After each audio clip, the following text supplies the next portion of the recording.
नाज़रीन, आज की वीडियो वन टाइम वीडियो है, यानी आज की वीडियो आपने जिंदगी में अगर एक बार भी देखी होगी तो मुस्तकबिल में जब भी इस मौजू के हवाले से आप बात सुनेंगे या करेंगे तो आप हमाहंगी रखेंगे और आप अपना मुस्बत किरदार अदा कर पाएंगे उस गुफ्तगू के अंदर।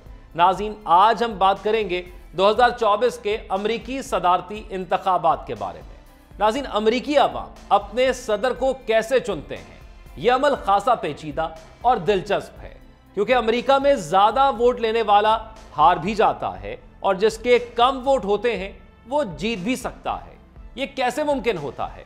नाज़रीन, आज की इस वीडियो के अंदर हम सदर के इंतखाब के तरीकाकार के हवाले से बात करेंगे। नाज़रीन, आप देख रहे हैं 92 न्यूज़ डिजिटल और मैं हूं ज़ौक अहमद। नाज़रीन, अमेरिका में सदारती इंतखाबात हर 4 साल बाद होते हैं और यह दुनिया के सबसे पेचीदा इंतखाबी निज़ामों में से एक है। अमरीकी अवाम बराह रास्त सदर का इंतखाब नहीं करते, बल्कि इलेक्टोरल कॉलेज के जरिए किया जाता है। अमरीका में नए सदर के इंतखाब के लिए वोटिंग 5 नवंबर 2024 को होगी। लेकिन क्या आप जानते हैं कि इस सदारती इंतखाब में अवाम की जानिब से ज्यादा वोट हासिल करने वाला उम्मीदवार जरूरी नहीं कि मुल्क का नया सदर बने।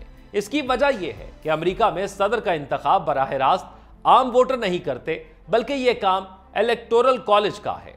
अब सवाल यह पैदा होता है कि इलेक्टोरल कॉलेज क्या है जिसके लिए अमेरिकी वोट डालते हैं। नाज़रीन, अमेरिकी सदारती इंतखाब में यह सबसे अहम और पेचीदा इलेक्टोरल कॉलेज है। बुनियादी तौर पर इलेक्टोरल कॉलेज एक ऐसा इदारा है जो सदर का इंतखाब करता है और इस कॉलेज के अरकान, जिन्हें इलेक्टर भी कहा जाता है, आवाम के वोटों से जीतते हैं। यानी जब अमरीकी आवाम सदारती इंतखाब में वोट डालने जाते हैं तो दरअसल वो ऐसे अफराद के लिए वोट डाल रहे होते हैं जो मिलकर इलेक्टोरल कॉलेज बनाते हैं और उनका काम मुल्क के सदर और नायब सदर को चुनना है। नवंबर के पहले हफ्ते में मंगल के रोज होने वाली वोटिंग असल में इन इलेक्टर्स के लिए होती है जो हतमी तौर पर सदर का इंतखाब करते हैं। हर रियासत में वोटिंग के वक्त असल में वोटर जिस बैलेट पेपर के जरिए अपना वोट देते हैं उस पर दर्ज होता है कि इलेक्टर्स बराए उम्मीदवार का नाम लिखा होता है। ये इलेक्टर्स मुंतखब होने के बाद दिसंबर के महीने में अपनी अपनी रियासत में एक जगह इकट्ठे होकर सदर के चुनाव के लिए वोट डालते हैं। माजी में ये इलेक्टर्स अपनी मर्जी से भी वोट डाल सकते थे, लेकिन अब कानूनी तौर पर ये इलेक्टर्स सिर्फ उसी उम्मीदवार के लिए वोट डाल सकते हैं जिसके नाम पर उन्होंने वोट लिए हैं। बुनियादी तौर पर अमेरिका में सदारती इंतखाब की 2 बड़ी जमातें हैं, डेमोक्रेटिक पार्टी और रिपब्लिकन पार्टी। सबसे पहले ये दोनों जमातें प्राइमरी इंतखाब मुनक्किद करती हैं। हर रियासत में पार्टी के वोटर्स अपने पसंदीदा उम्मीदवार को वोट देते हैं और इन वोटों की बुनियाद पर डेलीगेट्स मुंतखब किए जाते हैं। हर रियासत का तरीकाकार थोड़ा मुख्तलिफ हो सकता है, लेकिन आखिर में ये डेलीगेट्स कौमी कन्वेंशन में पार्टी के सदारती उम्मीदवार का फैसला करते हैं। प्राइमरी इंतखाबात इसके बाद दोनों पार्टियों के नेशनल कन्वेंशन होते हैं। यहां पर डेलीगेट्स अपने वोट के जरिए पार्टी का हतमी उम्मीदवार मुंतखब करते हैं। इसके साथ साथ नायब सदर का उम्मीदवार भी मुंतखब किया जाता है। 2024 के इंतखाब में भी हम यही अमल देखेंगे। नवंबर के पहले मंगल को अमेरिका में भरपूर इलेक्शन डे मनाया जाता है। अमरीकी शहरी अपने वोट के जरिए इस बात का फैसला करते हैं कि उनकी रियासत में कौन सा उम्मीदवार जीतेगा। यह वोट पॉपुलर वोट कहलाता है, लेकिन यहां एक अहम मोड़ आता है क्योंकि असल फैसला इलेक्टोरल कॉलेज के जरिए होता है। इलेक्टोरल कॉलेज अमरीकी सदारती इंतखाबात का मुनफरिद पहलू है। हर रियासत के पास आबादी के तनासुब से इलेक्टोरल वोट होते हैं। ज्यादातर रियासतों में जो उम्मीदवार पॉपुलर वोट जीतता है उसे इस रियासत के तमाम इलेक्टोरल वोट मिल जाते हैं। एक उम्मीदवार को जीतने के लिए 538 में से 270 इलेक्टोरल वोट हासिल करने होते हैं। नाज़रीन, इलेक्टोरल कॉलेज कैसे काम करता है, यह भी एक अहम और बुनियादी सवाल है। अमेरिका की हर रियासत में इलेक्टोरल कॉलेज के अरकान की तादाद उसकी आबादी के तनासुब से तय होती है, जबकि इलेक्टर्स की कुल तादाद 538 है। हर रियासत की कांग्रेस में जितनी सीटें होती हैं उसके जितने सेनेटर सेनेट में होते हैं उतनी ही उसके इलेक्टोरल कॉलेज में इलेक्टर्स होते हैं। यानी अगर किसी रियासत की कांग्रेस में 10 सीटें हैं और उसकी 2 सीटें सेनेट में हैं तो उस रियासत के इलेक्टोरल कॉलेज में जाने वाले इलेक्टर्स की कुल तादाद 12 होगी। अमेरिका में रियासत कैलिफोर्निया के सबसे ज्यादा यानी 55 इलेक्टर्स हैं, जबकि कम आबादी वाली रियासतों जैसे कि वायोमिंग, अलास्का या शुमाली डकोटा में उनकी तादाद 3 है, जो कि किसी भी रियासत के लिए कम से कम मुकर्रर करदा तादाद है। अमेरिका का सदर बनने के लिए किसी भी उम्मीदवार को 538 में से 270 या इससे ज्यादा इलेक्टर्स की हिमायत दरकार होती है।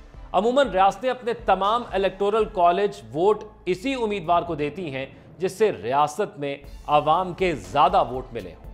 मिसाल के तौर पर अगर रियासत टेक्सास में रिपब्लिकन उम्मीदवार ने 50.1% वोट हासिल किए हैं तो रियासत के तमाम 38 इलेक्टोरल वोट उस उम्मीदवार के नाम हो जाएंगे।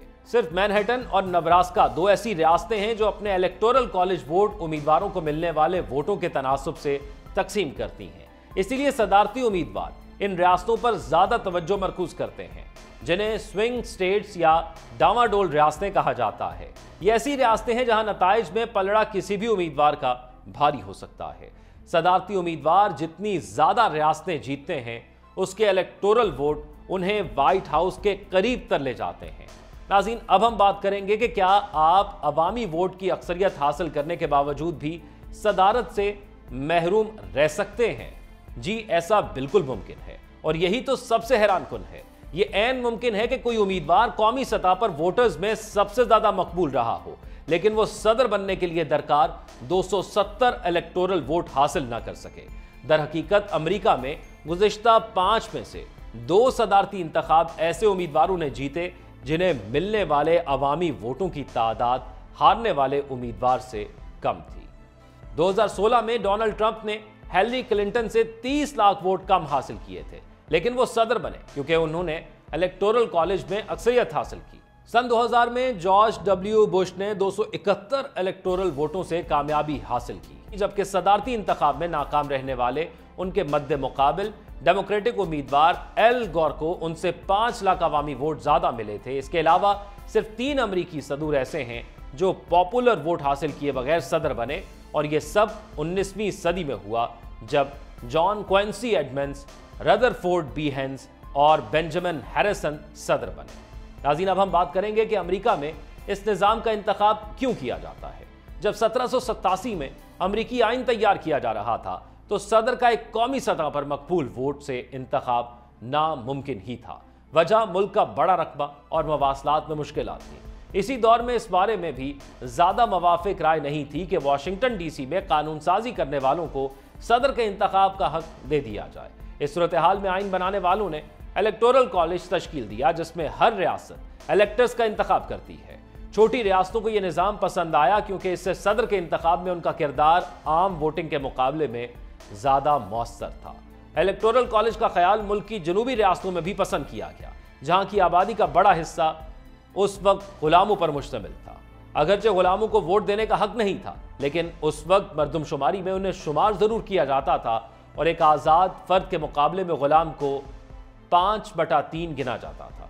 चूंकि अमेरिका सदर के इंतखाब के लिए दरकार इलेक्टोरल वोटों की किसी रियासत में तादाद का इन्हसार उसकी आबादी पर होता है, इसलिए जनूबी रियासतों को इस निज़ाम के तहत सदारती इंतखाब पर असरअंदाज होने का ज़्यादा मौका मिल रहा था।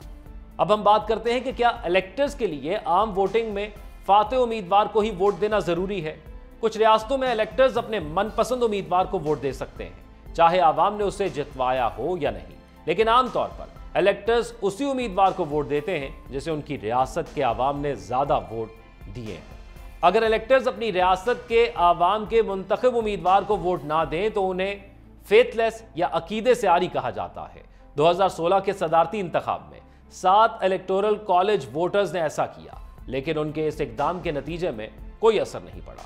अगर किसी उम्मीदवार को अक्सरियत ना मिले तो क्या होता है, यह भी एक अहम सवाल है। तो ऐसी सूरत हाल में ऐवान नुमाइंदगान सदर के इंतखाब के लिए वोट डालता है।